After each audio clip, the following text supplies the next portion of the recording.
म्हणून तुम्ही तुमचं 1-2 दिवस लक्ष देऊन 3-4 दिवस लक्ष देऊन तुम्ही असं ठरवा की लघवीचा रंग हा चांगल्या प्रकारे म्हणजे गडद राहणार नाही जास्त, याची काळजी घ्या. लघवीला त्रास होणार नाही याची काळजी घ्या. तहान खूप जास्त लागेपर्यंत वाट पाहू नका. डोकं गरगर होईल, चक्कर येईल याची पण तुम्ही वाट पाहू नका. थकवा शरीराला जाणवेल याची वाट पाहू नका.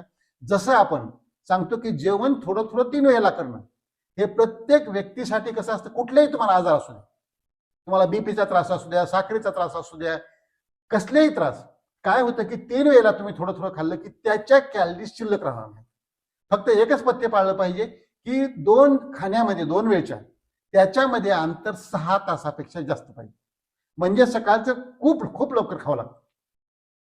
आणि दुसरी गोष्ट की सकाळच्या आणि दुपारच्या जेवणामध्ये किंवा दुपारच्या आणि संध्याकाळच्या खाण्यात या दोन्ही वेळांच्या मध्ये काही खाल्लं नाही पाहिजे. ह्या ज्या 3 वेळा आहेत त्याच्यामध्ये